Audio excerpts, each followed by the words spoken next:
Your Excellencies, Lady Potter, so many distinguished guests from all around Australia.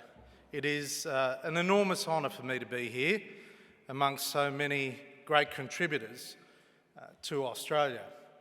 I did have a formal speech, but I just quite deliberately left it at the table because the opening statement on advice from Treasury was the initial donation of £1 million was claimed as a tax deduction. And after hearing from both Charles Goode and Tony Berg tonight, I have no faith in the rest of the speech.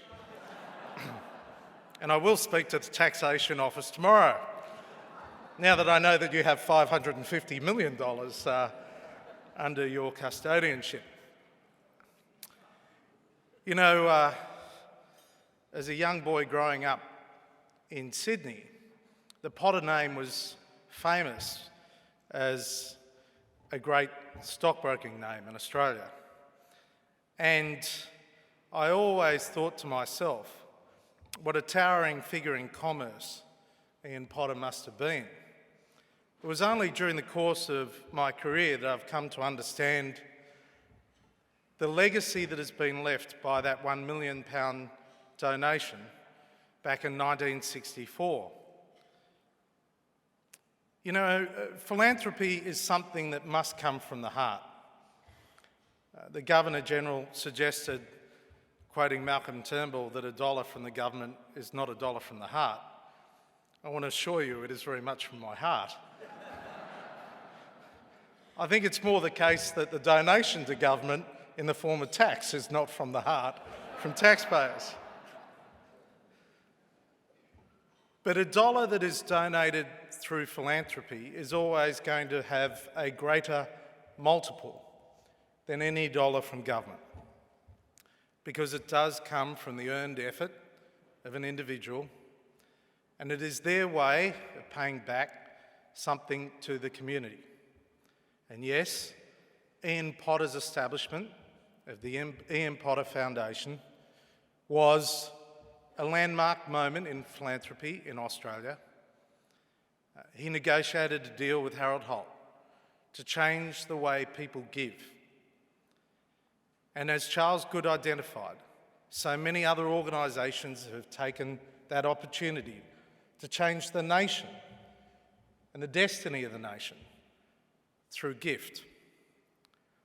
And as I look around the room, completely in awe of so many people that have made such an enormous contribution to Australia, be it through the arts, and particularly ballet, which I understand Lady Potter is so fond of, through to environmental care, Indigenous leadership, through engagement in community organisations. The fact that there have been 8,000 grants made in 50 years. Think about how many individuals have been the beneficiaries behind those 8,000 grants. And then think again of how many beneficiaries have come out of those donations. How many lives have been changed? How many destinies have been influenced? Simply because one man had the foresight 50 years ago to give of himself. It's quite inspiring, and government can never be a substitute for that. But I suppose in the same way that Sir Ian Potter, through the foundation, sought to change attitudes, and he changed the attitude of government 50 years ago in that deal with Harold Holt, so too does the legacy of philanthropy have an influence today. When I announced on budget night the establishment of the biggest medical research endowment fund in the world, a $20 billion fund that was going to give a consistent funding source for medical research in Australia, in a sense, the Australian government was playing catch-up to Ian Potter, catch up to so many of you that have given so much to medical research for so long. Each day, through your generosity, you invest in the lives of other Australians. Each day, through your generosity, you help to make our world a little better. Whether it be investment in environmental research at Lizard Island, perhaps finding something that will help to preserve the largest living organism in the world, the Great Barrier Reef, or be it by investing in the medical research for which Melbourne is so famous and is a landmark contributor, you may just find the cure for the disease that might affect your family, your friends, your community, or others in the world that you've never met. That's what the art of giving is about. It's about selflessness. It's about selflessness. And I know that all of you were here celebrating with us this magnificent contribution by Ian Potter 50 years ago because you have hope for the future. That through other contributions, this fund can make a greater difference in the lives of many Australians. I also want to pay tribute to Charles Good, the other governors of the fund. You know, Tony Berg assured me that the fund has earned about 10% compound interest on its investments over 50 years. Now look at Peter Costello as the chair of the Future Fund. And I think to myself, he's being asked to perform with $100 billion of government funds. It's a high benchmark, and it's a benchmark reflected in everything this foundation has done.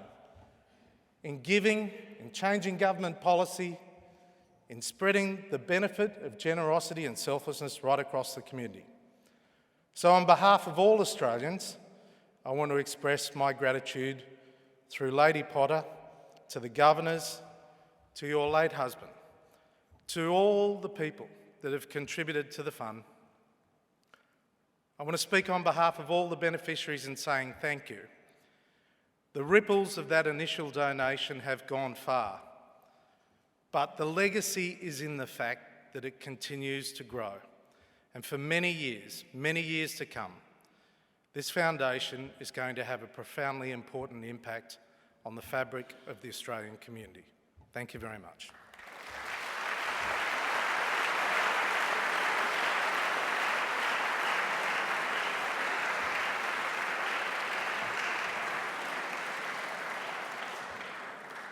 On behalf of the Foundation, I really want to thank the Treasurer, Mr Hockey, for so immediately volunteering to come down and represent the Prime Minister at very, very short notice, but also to express my own and probably the Governor's thoughts and appreciation of the impact that you've had in absolutely describing the true charism of the work of the Foundation, of people giving to others. I thank you very much indeed for that inspired speech. And I now say the nicest thing probably I've said all night: the main course will be served.